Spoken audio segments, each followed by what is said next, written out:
Hi everyone, it's Tom with the LEC preview of this week. It's week 7 of the LEC Spring Split. It's the penultimate week before we get into another super weekend next week to close off the LEC regular Spring Split.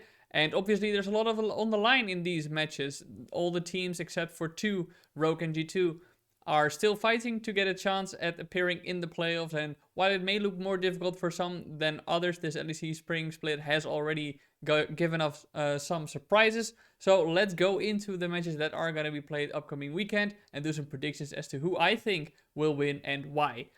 We kick off with Matthiesen versus Schalke 04.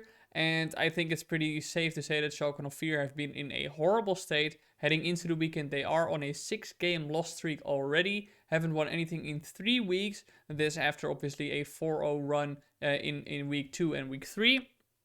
Now, Matthiesen, I have to say, have looked much better. They've won 3 of their last 4 matches. And even in their loss, while they did look bad there, I think they have just far more consistency how they want to approach. I'm not counting out Schalke 04 entirely. I haven't in the past weeks either, because I think that team reset itself pretty well in week 2 after a pretty big loss in the opening weekend with, going 1 and 2 in total, which looked pretty horrendous, and they immediately were able to reset then. Now, obviously, they are playing on patch 11.4. And while in last week, in week 6, we didn't see many teams make major adjustments in their draft, I think maybe Schalke 04 could find a position in which they're more comfortable. Matthiesen has always needed a bit more time, I think, in adjusting to drafts. So who knows if Schalke can pull out a surprise, and I'm saying surprise because I think Matthiesen will easily win this. Then we go to Astralis versus Misfits Gaming, and I think that Astralis looked pretty poor last weekend, as I said in my recap as well. Misfits Gaming look much better. Obviously, going 2-0 is very good for them, and I do expect them to continue the streak. If there's any team that, well, if there's 2 teams they could beat and should be able to beat, it's Astralis and Vitality at the moment. Now, it could be, of course, that Astralis now feels some kind of fire lit under their asses and brings everything out and starts playing phenomenally. And while I have to say, like, against the top teams, they have looked better. It always seems like they just kind of skill with whatever team they're facing and play just below their level. Obviously, a few examples, but these 3 wins are really not that important at this point for Astralis, I think. I do think Misfits Gaming should easily win this purely based on momentum, and also because, they have a real shot at making it to the playoffs, and it is probably going to motivate people like Resorg and Vander and Kobe more. May add some nerves to Veteo and hear it, but we'll see how it goes. I still give this to Misfits though. Then we go to G2 versus Rogue. What? On Friday? Why is this not the match of the week on Saturday? I know, right? I'm feeling the exact same way. Even though both of these teams have already qualified for the playoffs, I think this is absolutely the biggest match of the entire week. You have G2, who have won, I think, the last 4 splits in a row. And pretty easily, except for maybe the 2019 summer split. And then we have Rogue, who look just as good, I have to say, as G2 at the moment. They look infallible, impeccable, precise, and devastating against any team they play against. So what I expect of this match, I expect a lot of pressure on both of these teams, but I expect both teams to handle it pretty well. We saw it in the initial clash between those two as well. That 15-minute game that G2 ended up winning because they played their comp so incredibly well. I still think that going into this game, G2 is favored, and I will say that I think that they are going to win this, but it's like a 51-49 for me at this point, because I think that Rogue will want to prove themselves a little bit more this time around, and instead of going for that scaling composition they played in the initial match with playoffs already locked in, why not try something new? Why not try to see if you maybe can match that 1-3-1 composition or that 1-4 composition or anything experimental you can try to beat them on. I think this is a time for Rogue to do it, so I expect definitely an exciting match, but I do think that G2 will win it overall. They've looked just incredible, so not a difficult thing for them, I think, to keep that momentum going. They're an incredible team. Then we have SK Gaming versus Vitality, and obviously SK Gaming is kind of the surprise, I would say, of this split. In the shared 3rd position now in the top of the LEC, doing incredibly well. The team is looking incredible. Overall, the individual players are stepping up. and Vitality is just still pretty much a mess. So I'm not gonna spend too much time discussing this. I think SK Gaming should win this easily. Then Excel versus Fnatic closes off the day, and Excel I think are now on a 5-game lose streak, and Fnatic obviously did lose against G2. Now, I don't know if going into this game, Excel is going to redefine themselves, because obviously with a 5-game loss streak, you're doing something wrong. I don't expect them to. Fnatic have been far more adaptable in like if you look at patches individually and how they wanted to play the game. Excel hasn't, so Fnatic should also easily win this game, in my opinion. On the second day, we have 2 more banger matches, but we start off with a match that I think is interesting in terms of determining just how bad of a state Schalke 04 is in, because obviously, as I said before, they are on a 6-game loss streak at the moment, and maybe it's already 7 if they meet Astralis, or maybe they've just broken it. And yeah, so Schalke 04 against Astralis is the first game on Saturday. I'm not expecting great League of Legends play from either of those teams. I think Astralis has a real shot at taking down Schalke 04. I honestly believe that they are capable of pulling out these surprises, and the fact that they are willing to experiment in the meta is a very good sign, because then you can catch teams off guard. If you, it's a bit of a dice roll sometimes, obviously, with the strategy you want to go for, but I still do think that they stand a chance. I'm not gonna say they're gonna win it though, because I think it has shown quite a bit now that this team, I don't know, Promiscu is not playing well in any way whatsoever. In the top lane, obviously White Knight had a few pretty decent games, but last weekend was pretty disastrous overall again.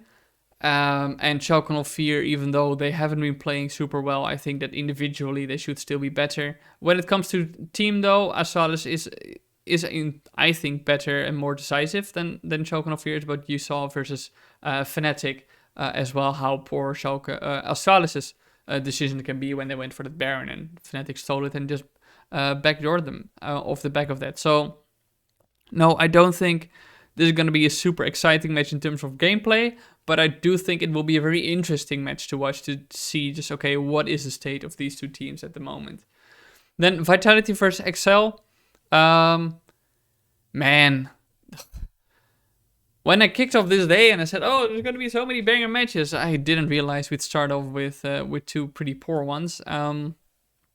Vitality versus Excel is also not something I'm terribly excited about.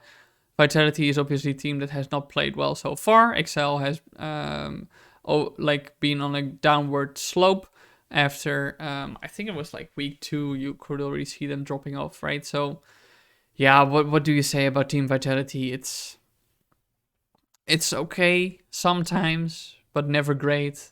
Barely good. Excel, early game is almost always poor. They had one good early game last week, but still lost that game. And they always fight uphill. I think this could go either way, if I'm perfectly honest.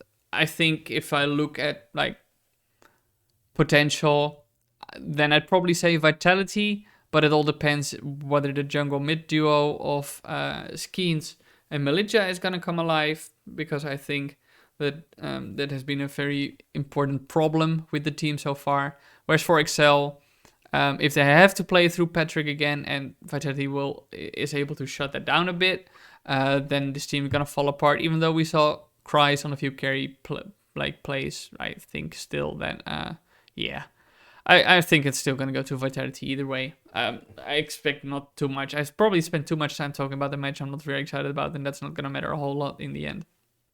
Then we have Fnatic versus SK Gaming. This is a game that is going to matter a lot, and one of the games I'm definitely excited about, because Fnatic is obviously like classic, top 2 team in the LEC, whereas SK Gaming, many people, myself included, thought, okay, this team absolutely needs time to be able to break into a playoff spot. I didn't even have them in my top 6 when I made the power ranks, because of the amount of rookies and inexperienced players and players from different teams that were all coming together on one team. But credit where credit is due to Coach Jesse. He has been able to bring this team together very well, whereas I think that has been much more difficult with Fnatic. Obviously, Fnatic has more veterans, so they're going to have stronger voices, more difficult to bring them together overall.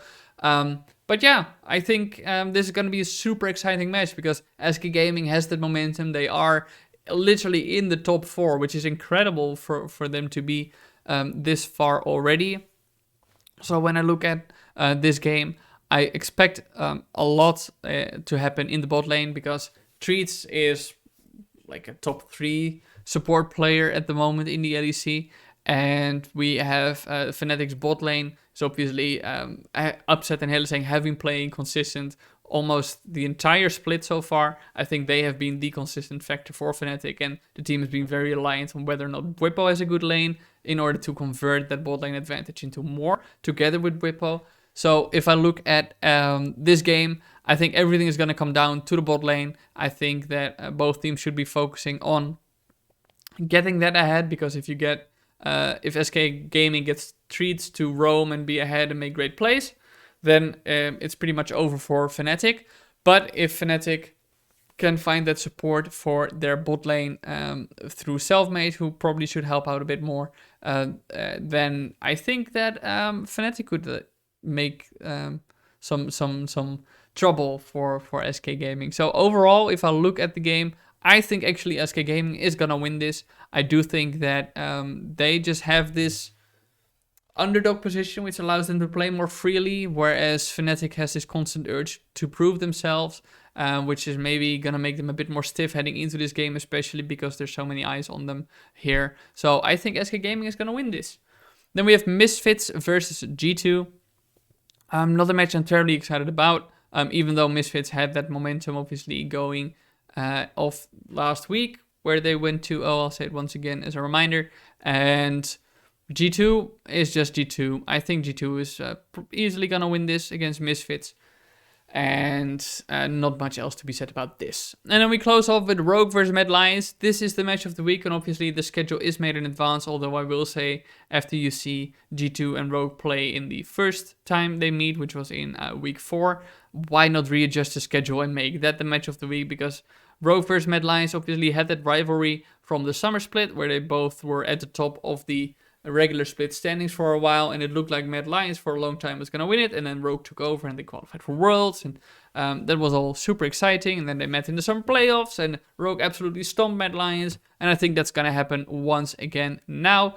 Rogue is almost flawless in how they approach the game. Obviously, some of their drafts have been more experimental, as I learned from an interview with the coach Freddy, who told me, yeah, we're just going to experiment now, so that if we get to an international competition, we won't have to learn all these new compositions. We already have experience with them. I think that's the only thing that could hinder Rogue in this stage, where they've already qualified for playoffs, so why not experiment a bit more and see what you can do, try to get those stage, quote-unquote, matches in when you still have that leeway. Maybe if they do this against Mad Lions could throw a spanner in the works in terms of the results for Rogue. But overall, I think Rogue should pretty easily win this. So those are my predictions for the LEC Spring Split Week 7. Let me know in the comments below what your predictions are. Which matches are you looking forward to? Maybe you disagree with one of my predictions or a part of my analysis. Let me know. I'm definitely interested in hearing what you guys have to say. And if you like my content, please don't forget to like and subscribe. It really helps my channel a lot. I'm very happy and grateful still for all the support I've gotten so far with this channel. And yes, I'll be conducting interviews again this weekend, and I hope that I'll be able to do many of them and share them on my YouTube channel. So stay tuned for more content.